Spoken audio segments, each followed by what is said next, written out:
Hello, hello. I'm going to show you guys today how I took this image and turned it into this image with nothing but Photoshop for about 5 minutes. I will disclaim, I am no expert in Photoshop. I have exactly zero formal training. This is all just self-taught, so I'm not getting super anal about details. I'm not, trying to copy the exact image, absolutely perfectly with the shadows and everything. This is just how I did it. So let's start here.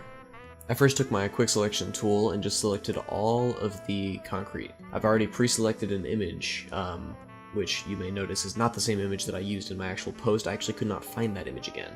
So I picked something else that would work, pretty well.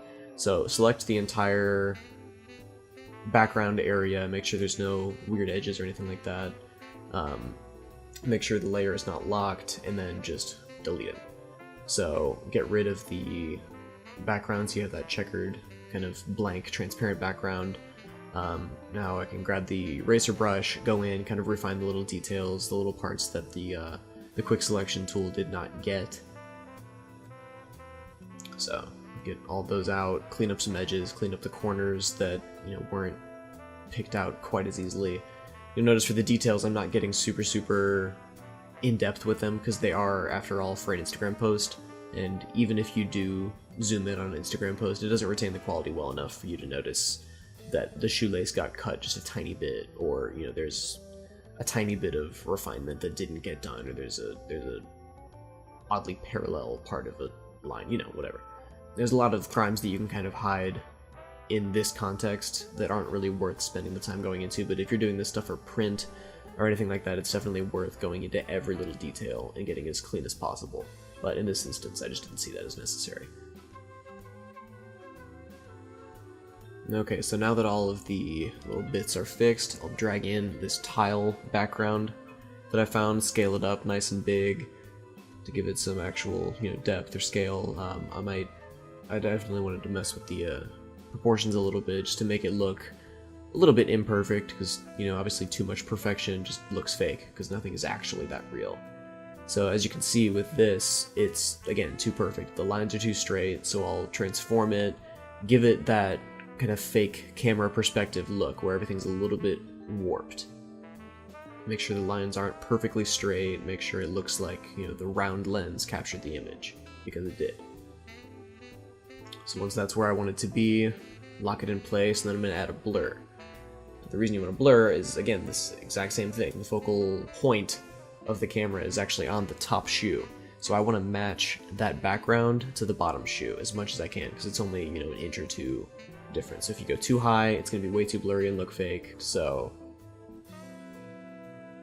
get my radius down to, I settled on 1.4 pixels of blur, kind of make it look a little bit more real, but now there's no shadows, so it still looks like just an extra layer. So I'll go ahead and go over to my, my brush, just a regular old paintbrush, add a new layer so that if I screw it up too badly, I can just delete the layer and start over, but we'll get there. Get my brush nice and big, pick a different color than burgundy, because shadows aren't burgundy. And I'm going to drop the opacity down a little bit, because the black is too aggressive.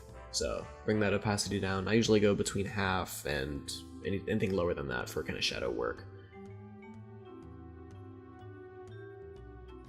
And even something as simple as that, it's a very rough job, but it just gives you the depth to kind of fool your eye into thinking that, the image is actually real. To think that you're sitting on that tile. It's all the little details.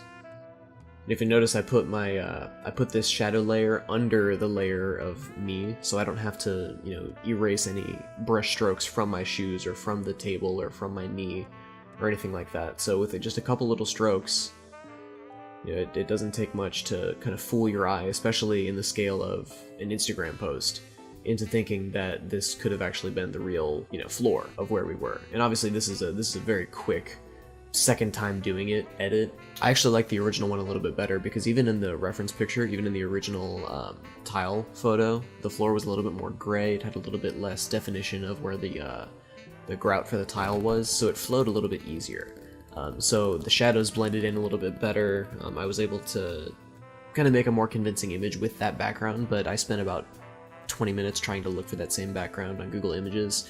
Could not find it. So this is what you get for the first Photoshop tutorial. Very basic stuff happening, but it really enhances the image coming from this all the way to this with maybe 5 minutes worth of work. So let me know if you guys want to see more of this. I enjoy doing it. I mean, this is kind of my day-to-day in the back end, just kind of enhancing my images and making them a little bit more interesting and a little bit less amateur, just with enhancing the little things. So let me know what you think, and then if you want to try this with some of your images, let me know how they turn out. I'd love to see them.